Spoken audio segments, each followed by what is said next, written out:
Namaskar. Welcome to Wide Angle with Ashok Vyas, and today we are talking about Bitcoin, something that all of you are interested in learning more about, something which is drawing attention of people across the globe.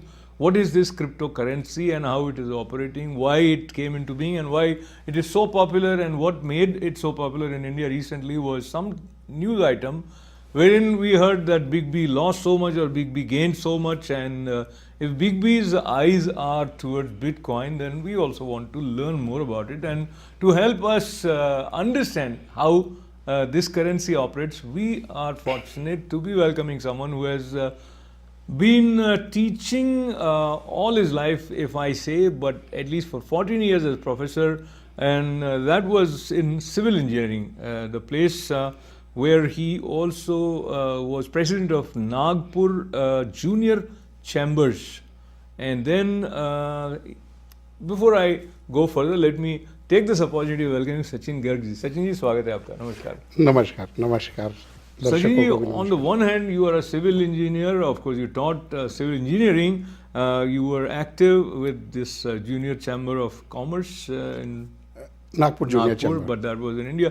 And here you became more involved with many social organizations that includes Hindi USA, and then you are also founder chairman of president of Agrawal Samaj USA. Which is Agrawal Samaj USA, that has also done a lot of good work and is continuously active.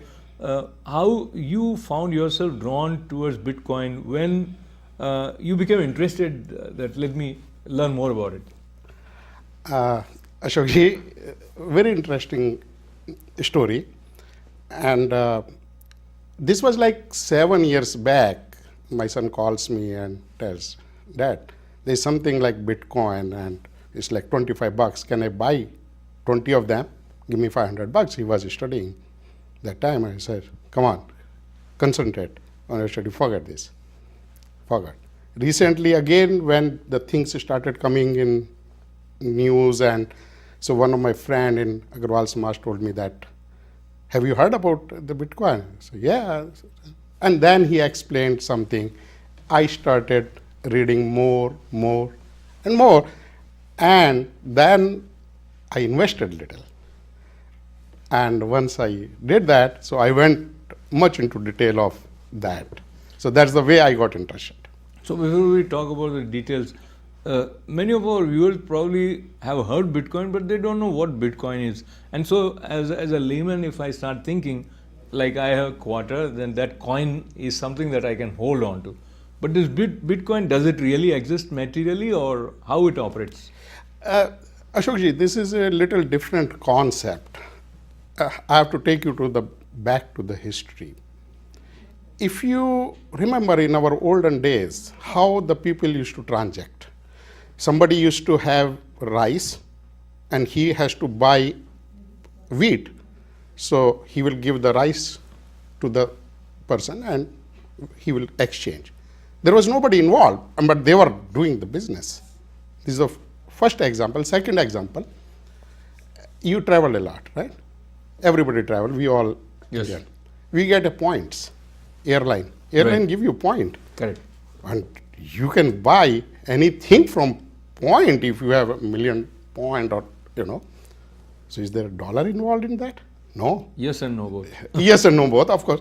But who is holding those points? The airline, not the bank, and you can directly deal with that. So I don't know if you have heard it. The first transaction long back, thousands of years ago, was with tulip bulbs. These people, farmers used to have tulip bulb and they used to trade with that, the first trading. So now this Bitcoin is something digital, it's not physical. And I'll explain you how it works. So this digital currency, as it is called, why it came into being and what was the need, whosoever came up with this idea, tell us a little bit more about him if you know. Yeah. It actually started after this financial breakdown in 2008. Everybody knows. So there was this gentleman Satoshi Nakamoto. This guy says, why it happened? It's my money, but these banks, they are holding this, and if bank goes down, my money goes down. It's not my fault, but bank go bankrupt and my money goes. So he said, they should not hold my money. If I have money, I should hold my money. So this gentleman, Satoshi Nakamoto, he started a concept, computer. He created a program, and he said, who will solve my program will get a Bitcoin, and that value of this coin will be 0.01 cent or say something. He started that program. So he explained why a third party should not be involved in holding my wealth or your wealth. For example, I'll give you a very simple example. I have this pen. I give it to the pen, this to you. So only two people are involved, me and you. I had this pen, I gave it to you. So what happened with that? Now you hold this pen. Do you need anybody else permission to fix the transaction? No. I was the owner, now you're. Now you can give this pen to a third person. So he said, if it is my money, I want to give you the money, I should be direct. So but there was a problem in that. If it is between two people, it is okay. But now you want to give to third person and third person want to give to fourth person. Then he created a ledger in computer. Ledger is a very simple thing. If you remember in the olden days when our forefather used to do the business, they used to write in a paper, 100 came from here, 50 went there. That simple page is ledger. The only thing he did, he created this ledger on the computer. Now, I gave one pen to you. So he wrote, Sachin gave one pen to Ashok. Say 2 pen, let's put it 2 pen. Wrote it. Now you gave 1 pen to the third person. Then again, there is an entry. Okay? So like this, everything which is transacted goes to the ledger automatically, and that ledger is in a computer. I can also reach to that ledger, and you can also reach to that ledger, and the third person. So now if it goes say for the... So sorry, maybe I'm jumping to some of the steps here, but when we talk about cyber world and we're talking about ledger to which you said that many people may have access, so then the danger of hacking, is it also there? Somebody may hack it? Yes, that's why he created such a program. We were talking about the bank. Bank got bankrupt, everything gone. Robber comes to the bank, he takes away your jewelry from the lockers. They say, I'm not responsible, right? Right. This can happen to this also, but chances are much, much, much less. I will explain you why. So now this ledger is the only place where you have the transaction. Now this thing say happen in 1,000 people. So everybody has a ledger, the entry to the ledger that this one thing went from here to there to there. Everything is recorded. Now suppose I had initially 20 coins. I gave you 10. Out of 10, you gave 5 to somebody. Out of 5, somebody gave like this, everything. Suppose you said somebody 5, and the same 5 coin you give it to 4th guy, and same 5 coin you give it to 6th guy. Right. That's why you can do that, right? Right. And you can keep writing. So it's not going to work. Why? What happens once you give the coin to somebody? There will be a computer programmer called, or computer program called mining. Mining, like our mining. These people will verify from where the Bitcoin was originated. That is me. So they will go into the program, they will write a program, and they will go up to the originating of those coins which were transferred. Okay, Sachin, there is another question which is related to it is, how the value of this Bitcoin currency is determined? Is it also fluctuating with market up and down, demand and supply, or there is somebody who can dictate the terms that today this is the rate, tomorrow this is the rate, something like that? This is basically demand and supply thing. What happened, this gentleman, when he created Bitcoin, he said the maximum Bitcoin which can happen will be 21 million. That's it. I see. As of today, when we are talking, approximately 17 million Bitcoin has been created. Okay. So wherever there is a demand and supply situation. Okay, so here, sorry to interrupt, but here's another question. So who creates Bitcoin? Yes.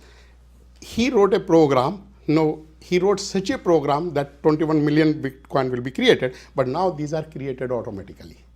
How? I was on the mining, so I have to go back on the mining so that you understand how this is created.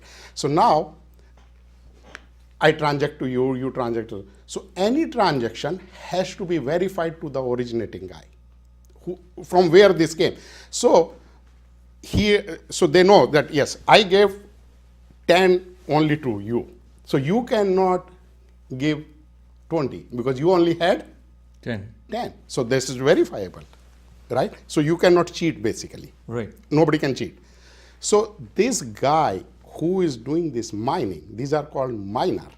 For their work, they get a portion of Bitcoin from the originator.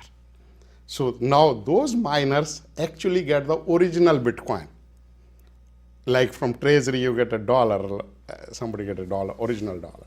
So they, miner get the Bitcoin from the originating program. Now, you may ask, so only the miner can get, me and you? No, we can't. Miner will get, and then he can distribute this Bitcoin or he can buy. So what happened with that, so many businesses started using Bitcoin. So now this miner or the who holds this Bitcoin, he can buy stuff from, like in America, overstock.com. They accept Bitcoin. You can buy anything from. So suppose I'm a miner. I have 2 Bitcoin. I will start buying stuff from overstock.com and give them my Bitcoin. Now they have the Bitcoin, they can distribute to somebody else. So like this Bitcoin started spreading. Basically, it was created by Nakamoto to do the transactions, fair transaction with no middleman. Basically, his concept was no middleman should control. So it should be decentralized currency basically, completely decentralized.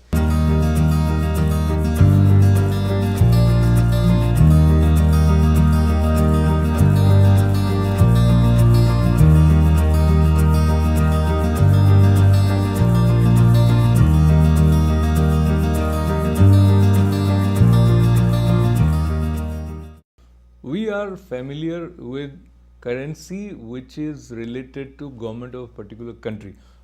Let's say we are sitting in America, so it's dollar, US dollar. India, rupee, and the same way pound somewhere, etc., etc. Now that is understandable. So then there is a market where you have the trade-in happening and the conversion rate is also ascertained based on how it is at that particular day. But in case of Bitcoin, it is not controlled by any one nation. So it's a global currency, but then controlled by who? That's one.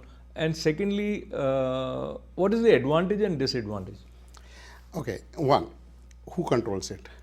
Actually, we all controls it. That's the best answer to this. Because there are now computer all over. All miners have the computer.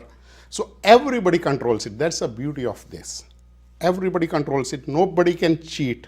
And every transaction, any transaction within me and you, anybody can see with that, right? So it's not controlled by any government. That's why so many governments are in problem at this time, and there's a lot of news about it. See, it makes me think if it is not controlled by any government, then it could create some problem for economy of certain nations.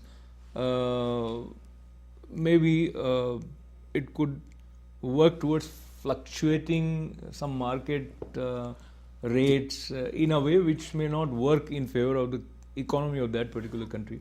Yes, it definitely may happen.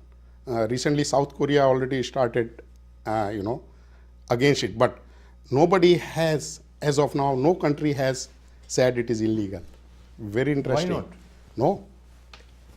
There's a question, means people ask, is it legal? My answer to that question is, it is not illegal.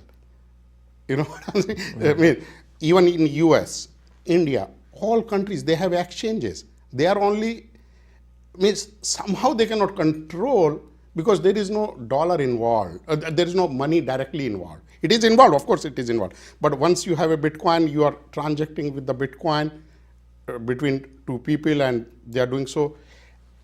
So government has big challenges to let's say if control I'm a it. finance minister or prime minister or president of any country, I would feel uncomfortable by the rise of Bitcoin in terms of my plans being executed with whatever currency I have in my country. It's little unsettling idea. It is disruptive indeed. But so how the arrangement is taking place? It has been in existence for over 7 years now, you said. This is it started in 2009. I see. So it is like 8 years. 8 years. Right. Exactly. See, all the governments are panicking basically. Most of the Indian government is China, South Korea. South Korea is most because there were a lot of transactions in South Korea. So government are panicking, but they are not able to at this time how to control, because this has spread between people all over the world. So they are trying to find out how to control it.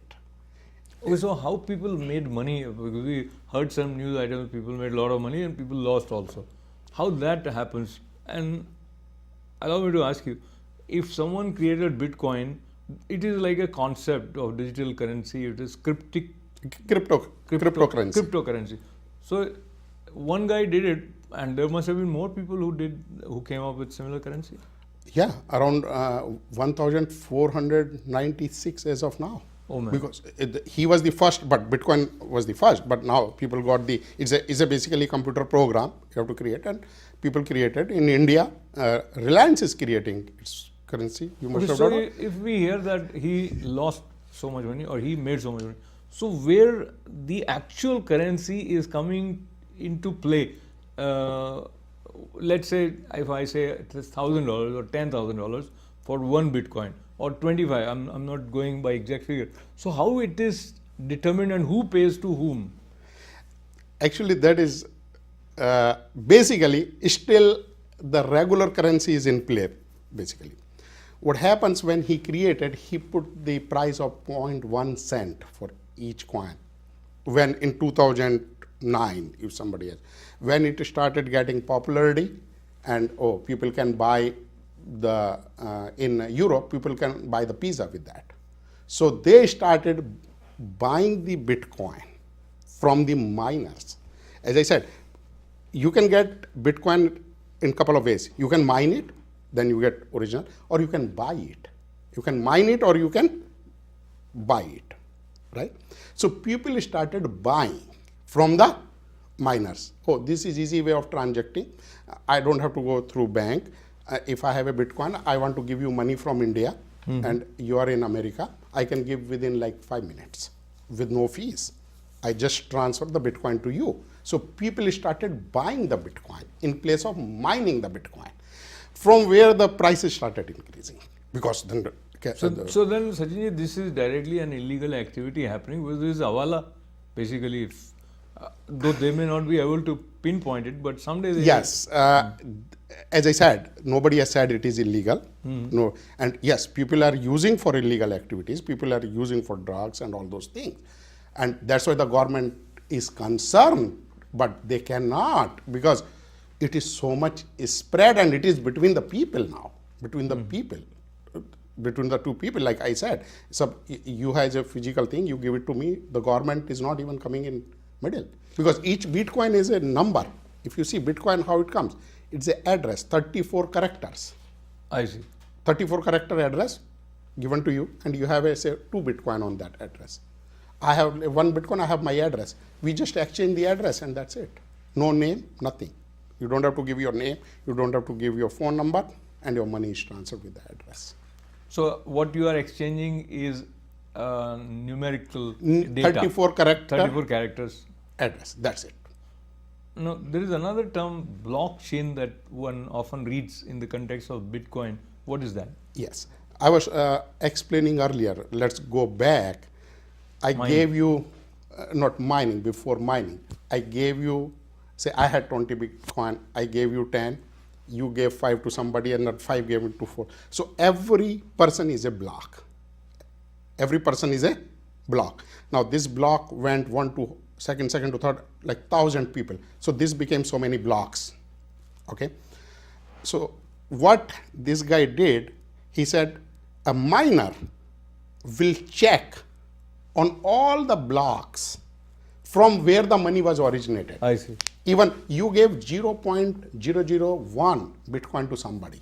So miner will first check from whether you had this 0.001. How did he check? From where you got it.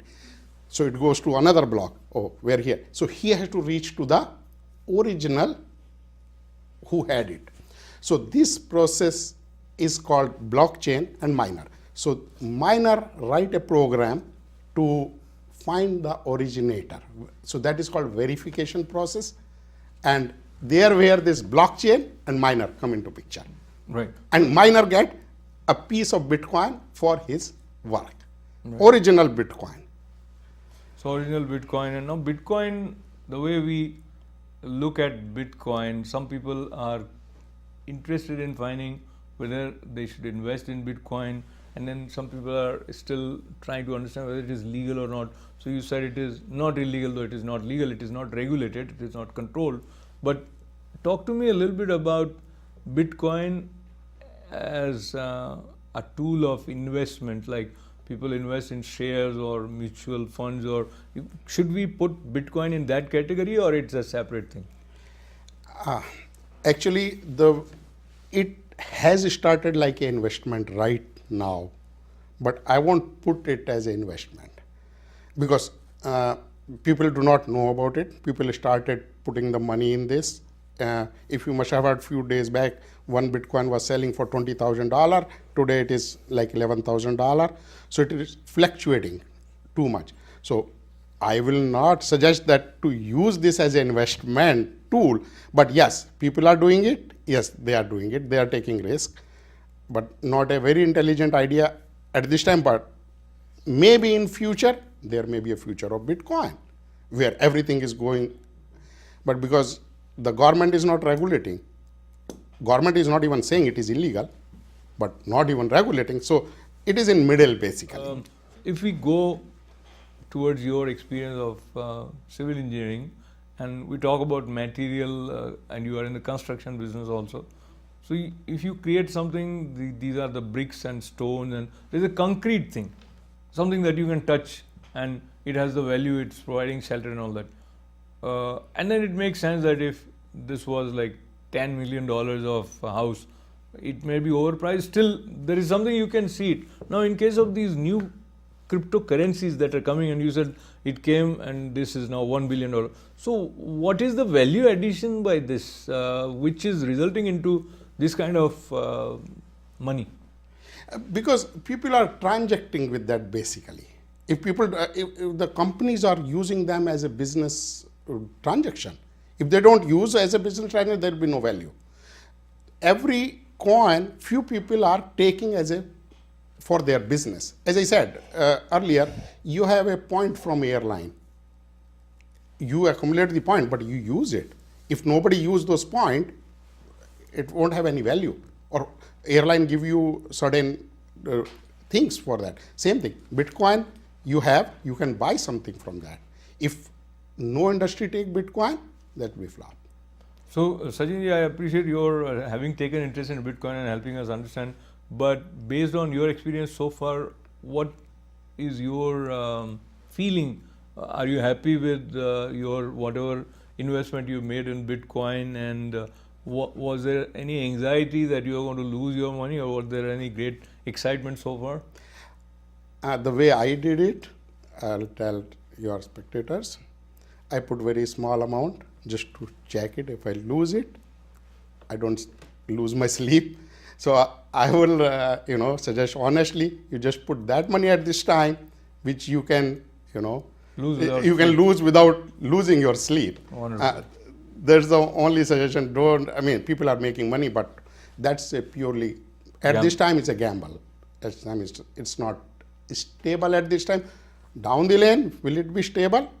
We don't know. So much big countries, government, they are trying to find the solution, whether it's going to be the future or not. Wonderful. Thank you very much, Sachin Garg, Professor of Civil Engineering, taught for 14 years, has been in the construction business for many years here, and founder, president of Agrawal Samaj USA, was also active with Hindi USA, and one more area where he gave his expert guidance was as president of Nagpur Junior Chambers.